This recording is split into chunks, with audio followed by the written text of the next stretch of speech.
Hi everyone, and welcome back to Crafting with Purple. In a previous episode I showed you how to make some very cute little gift boxes. I made this one so it would hold a Red Hat Society pin, and I showed you how I reinforced it by edging it with duct tape. Well, I decided that I needed to make a larger one, and so I popped off to Michael's today, and I was really lucky because scrapbooking paper was on sale. And so I went ahead and bought some scrapbook paper. This is a 12 by 12 that I made into the box.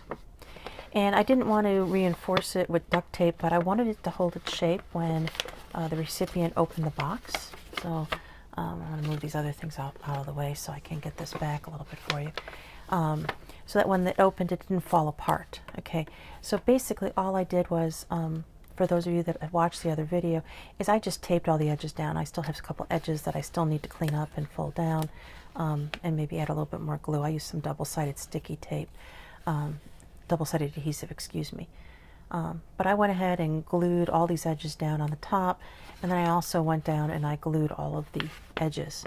That way when the person got their item and they opened it up, the box stayed together, and it would be easy for them to go ahead and just fold right back up and either store their item in it, depending on what I gave them, or use it for a gift box for somebody else. So this is a really nice, this is a 12 by 12, and that goes ahead and makes a 4-inch square box that's a 2-inch tall. So really nice, affordable thing to do, especially when scrapbooking paper is on sale. This paper is normally 59 cents, and like I said, I got paper today for $1. So I really lucked out because I didn't know it was on sale. Oh, by the way, this particular paper goes really well. I'm trying to go off the camera as things are just flunking around with this duct tape. So I made a bow for it the other day, didn't realize it, but I'm realizing this is going to look really nice, coordinate really well with it. So a serendipity moment. You buy enough purple, it all goes together, which for me is fabulous. All right, so but while I was at Michael's, besides doing that, I was looking at their stuff that's $1, $1.50, whatever, in the front section, and I came across this really cool small little calendar, and what I liked was all these really fabulous pages. Okay, and when I looked at it, each page was a full image, and I was like, how cool is this? So I think this was $1.50. I got 12 full pages of fabulous things. I don't know if you can see that because of lighting. There might be some shadow. So I went ahead and started tearing it apart, and of course the first thing I did is I have a little something that I needed as a gift, and I folded it up, and I said, oh, this is perfect, exactly the size I needed for my ring. So this one's not reinforced at all, so when the person opens it, it just opens up, but it's perfect for this little star ring I have. So somebody's going to be really excited when they get that as a gift.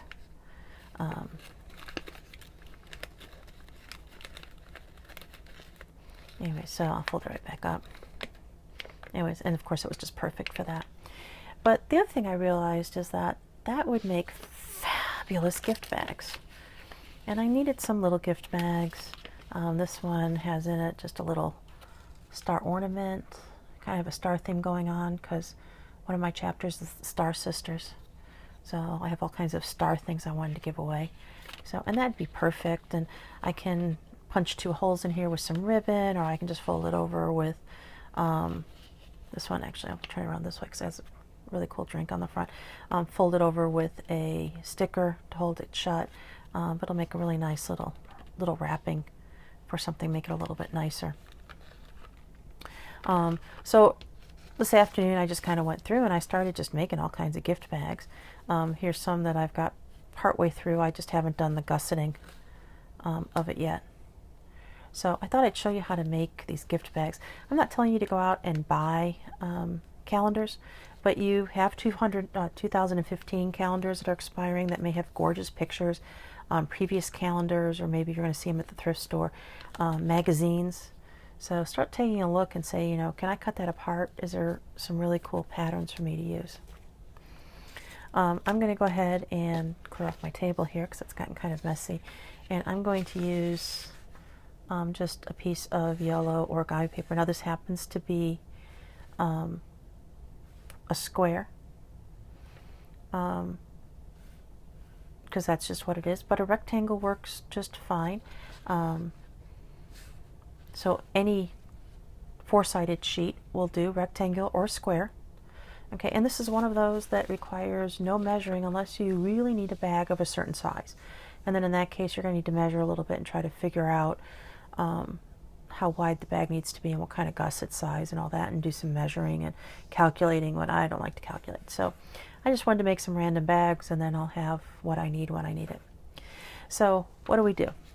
Okay, if this was a pattern, the pattern side would be down. This is going to be the inside of my bag. Okay, the first thing we're going to do is we're going to fold up an edge, and we fold it up about 1/2 of an inch. You don't need to measure. We do want to fold straight across, so line it up so it's edge to edge, nice sharp crease. Okay, we're now going to take this resulting piece, we're going to leave this folded, and we're going to fold it in half. So we're going to take that folded edge up to the other side, or over to the other side, depending on how you're folding. And we're going to match it up. And we're going to do a nice crease. Okay. So basically we're forming a tube. We haven't glued it yet. This is going to be our bag. Right now it's going to be kind of a tall bag. Okay. So what do I need to do? I need to run a layer of glue. There's that little flap that we made. Okay. We're going to run a layer of glue right along here. I'm using a Scotch double-sided adhesive roller. The reason for that is because I can just lay it down and just run it right along, and it lays down a really nice layer of adhesive, assuming I did it all the way. And now I can just fold this right over onto that. Give it a nice press to adhere it. Okay, and I've got the tube that we've created. Okay, so this is our bag, and we need to form a bottom. Okay, and at the moment it's just going to be a very tall bag. I'm not sure what we're putting in here yet, but I'll leave the length there because I can always cut it down later if necessary. All right, so we need to fold the bottom. So all I'm going to do is to fold the bottom up a little bit.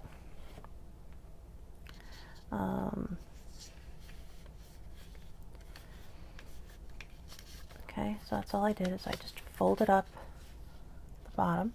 Okay, I'm going to lay it back down because it's just a little bit easier. Try to make sure my hands are not in the way for you. Okay, so I'm going to leave the main part of my bag down on the table. I'm going to lift that little flap so it's up 90 degrees. I'm going to open up the center. Okay, I'm going to take my 2 fingers and I'm going to separate this out. Okay, and when I separate it out, notice how it makes these triangles on either side. Okay, let me change the angle here. As I separate it out, notice how it makes the triangles on either side. Okay, and it's coming loose because I didn't glue it all the way down to the bottom. We're going to flatten those triangles. It's called a squash fold, and you'll notice that there is that edge here is going to line up right with the edge there. Okay, so when we squash it down, we want to put down that center first to make our points, and then do our sides. Okay, and it makes a really fabulous triangle. Okay, I need to do that over here, so I'm going to squash down my center, and this side's a little bit harder because this is the side that has the glue on it, and I fold it over. Okay, this is going to be the start of the bottom of our bag. All right, but our bag's is still open, so what we need to do is we're going to fold the bottom up. It needs to cross the center line, so I need it to go just over the center line. I'm going to turn this because I'm over here. I'm off to the side here, and it's easier for me to fold up and away. So you turn the paper any way you need to fold. I'm trying to get my finger so it's out of the way. So I want to fold it up to about there. Notice I'm crossing that center line and just folding it up, and I'm just eyeballing it. And I want to try to get it as straight across as I can. And you can kind of tell if it's straight or not when you're working on it. And I flatten it down. Okay, we're now going to take this top layer and it's going to fold over. I know my hand just went in the way, but I need to start the fold. And take a look at what you've done here. It'll tell you like where you need to fold. So you want to make everything kind of equidistant. And in a perfect world, it actually lines up with the bottom. I'm going to make this one line up with the bottom. It's pretty close. Okay, you should have like a nice little square over in this corner, a nice little square in this corner. Okay, we now need to glue this shut, so I'm going to just lift this top flap, and I'm going to go ahead and just run some glue or some adhesive, double-sided tape, whatever you need to, in order to adhere it down. So that's going to be the bottom of our bag. Okay, but we don't have any sides yet, so we need to do that. So what do we do? Okay, so one of the easiest things to do is I'm going to fold my bottom down. Okay, so I'm making like a little duckbill. Hello, how's everybody going out there? Nice to see you. All right, I'm going to fold it down, and I need to fold. Notice how it comes to a point here. Okay, it came into an angle, and there's a point right there. Okay, I want to fold right there. I also want to fold on the point, that associated point over here, because that's where my side's going to be. Okay, so right there is where I want my fold.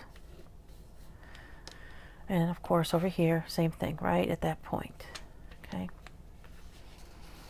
so I'm going to do this side first, trying to get it so you can see it. Okay, I want to fold right there, and I want to fold right on that edge to that point. Okay, and that's what I want to do, and I want to fold this all the way up.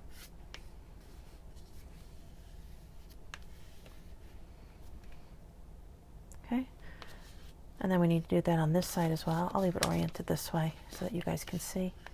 So there's that point, and that's where I want to fold. And I want to just make it as even as possible all the way up, and just eyeball it nice and straight. And in a perfect world, this side is the same width as this side, of course, but nothing's ever perfect. Okay, now what we need to do is, if we notice, okay, this top fold is actually going in the wrong direction. The middle fold is going in the wrong direction for our gusset. We all know how paper bags look. If we open it up very gently, we can do what's called reversing the fold. So this fold, I know, needs to come out because this is our side. So our side needs to go like that. Okay, and I can actually just run my fingers down ever so gently, going all the way down to fix my fold. Okay, I'm going to get down here to the bottom. Okay, and the bottom needs a little work. I need to kind of open it up, and I need to push it in. Okay, we've all played with paper bags, and this just takes a minute to munge around. It's useful if you have some nails, because we need to make a bottom that looks like this. Okay, all of us have refolded paper bags. If not, go grab a paper bag and see how it's folded. Okay, I now need to do the same thing on this side. So I just go ahead and I start here at the top, and I just play with my folds. I have my finger on the inside pushing out to make that fold where I need to. This one's being a little bit fussier because just of where I fold it over. It's not quite in the center, so it wants to fight me a little bit. That's all right. If you can't get down where you're pushing out, get something and go ahead and use that.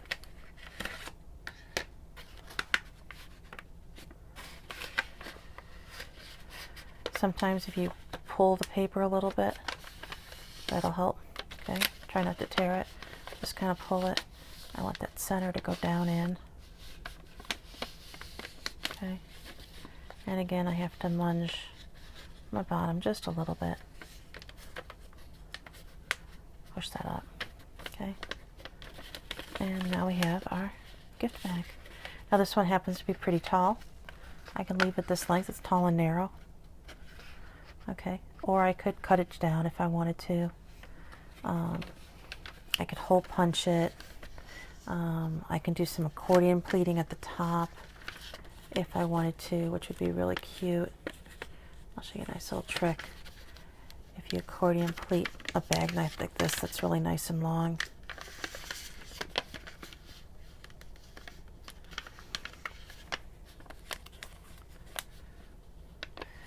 And if I had put a hole right there and some ribbon, okay, I can actually ribbon tie it where it'll make a nice little embellishment there. Okay, so one way to do it, I just need to get a hole punch, or I could just leave it like that and punch it right there, and it makes almost like a little quasi bow for me already if I wanted to. So, or staple if I just stapled it right there, and then maybe a sticker to hide my staple. That would be fabulous. Okay, so easy peasy. Sometimes, like I said, you have to just play with it a little bit, but any size, rectangle or square will do. And if you really needed a certain size, well, then you're going to have to measure and calculate, and I don't do that. So have fun with that. And remember, look at what you've got around you and be creative. Calendars, magazines are full of colorful images that can be used to make boxes, bags, can be cut out to be used as embellishments on cards. So just take a look around you and be creative. Anyways, thanks for crafting with purple. Remember to subscribe to my channel on YouTube. That's Crafting with Purple, P-R-P-L-E. It's missing the U because I need all of you to make me complete. As well as after you've watched the video, if you're on YouTube, please click like. That way I know you've seen it. And I love your comments, so please feel free to make any comments on what I'm creating for you, previous videos, what you'd like to see, like to interact with you. Thanks again.